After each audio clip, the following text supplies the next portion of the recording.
Hi, we're down in Let Kill. It's a small Pennsylvania Dutch town in our valley. We're at the farm of the late Mushy Feger. Pennsylvania Dutchmen often had nicknames, and how he got the name Mushy, I have no idea. I never asked him. This bake oven is located on his farm. It has some very unique characteristics about it. This type of foundation with the rubble held together by a mortar mix is a great example of how to build a bake oven foundation when you don't have a lot of good stone. The stone here is basically junk. It's simply field stone. But by covering it in this mixture of gravel and mortar and using, as you can see, the line where the boards were, using the boards to actually make an exterior form for the base, you can make a foundation like this very economically. And this one has lasted probably a good 150, maybe 200 years. The front of the stove has been rebuilt at some time. These bricks are not original.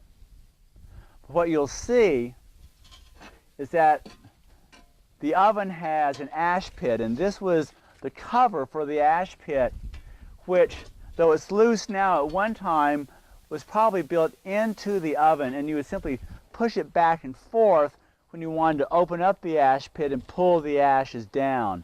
They fell into the pit, which has an opening here on the side. So this is where you would actually scoop out the ashes when you were done baking. As you can see, the dome is enormous. It's a very tall dome, almost 2 feet tall. The interior of the oven is about 18 inches high. Originally,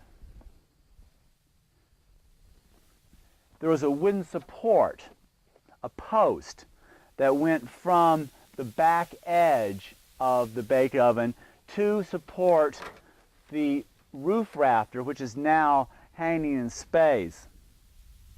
If we come around the back, we'll see what the flue in the chimney look like. This is the damper located in the chimney of the bake oven. It has a metal handle and has a flat metal plate. We call this the shovel damper. It would work by pulling the handle and the plate back. You open up the flue. You do that, of course, when you're firing the oven. Then you're ready to actually bake. You would simply shove the damper back across the flue, covering the flue and stopping the flow of heat and gases out the chimney. This is the one remaining wooden post in the back that supports this side of the roof. The end of this beam here is the plate. All the rafters are attached to this plate, while the roof now has a metal sheeting on it. Originally, I would imagine that it had wood shingles. The flue from the bake oven opens into the back here.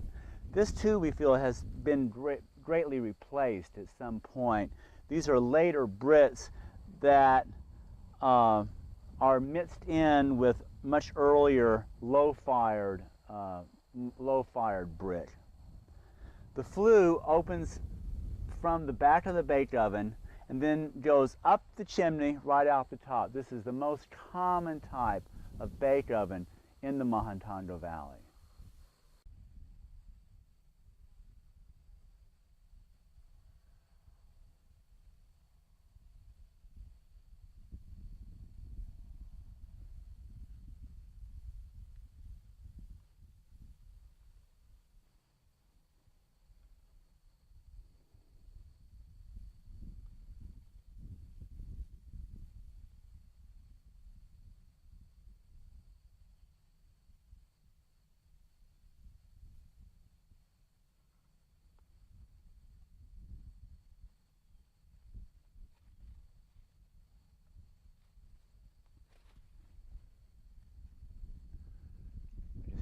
This is what you don't want to see. You do not want to see sky up through your roof.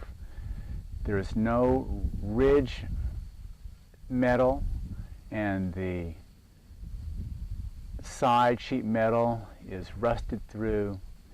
This bake oven is doomed eventually unless they can get a new roof on it.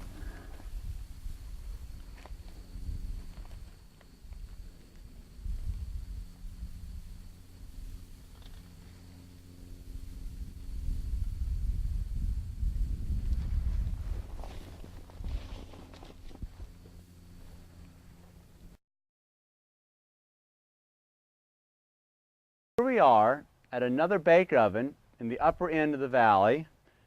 This is the Kehler homestead, and this bake oven is just about a half a mile from the bake oven at the Snyder homestead, and we think that the ovens may have been constructed by the same builder and in fact probably date from the same period, which we think would be the early 1800s. You'll notice some similarities. There is the stone construction on the outside of the oven, but around the opening or the mouth of the oven, it is brick. There's also a characteristic brick arch in the top of the oven door that has an iron band supporting the arch. Also, there was a metal door, and we're very lucky to still have the door here. This is the door that was hung on pintles and would swing open like this. This door is special to our county because this was made by the Joseph Durr Iron Foundry in Pottsville, which is the county seat. The foundry is long gone, but at least one door remains from that foundry. Today, these two plates that support the roof are supported at the ends by vertical boards. However, we believe that originally these were simply cantilevered and had no support on them. The problem is that through the centuries, some of the stones have fallen out here that supported the roof, so they ended up bracing it with this block of wood instead. They currently have a metal roof on here, but we can tell from the placement of the furring strips or lots on top of the rafters that there was originally a wood shingled roof. The flue and chimney are at the back of the oven, as is very common in our valley. This wooden handle leads to the damper, which is an iron plate that is pulled with the handle to open and close the flue in the chimney. So they would actually pull the damper open as they were firing the oven in the morning. Then after the oven was fired and the temperature had cooled down to the point where they could begin to bake, they would push the iron plate that would close the damper and block off the hot air escaping out the chimney. These two boards were used for holding the food. You would put your bread on here, your pots or pans holding your baked goods, the skillets, cookie sheets, anything like that could be placed on these boards as you were waiting to fill the oven.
At the rear of the bake oven is this large opening.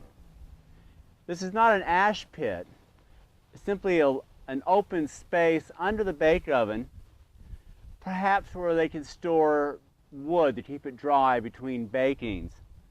The oven itself is supported by a series of stone ribs or braces that support the weight of the brits in the oven. Up here at the back of the oven, the chimney is currently gone, probably taken down when they put the metal roof on, but originally the chimney would have gone straight up the back of the oven.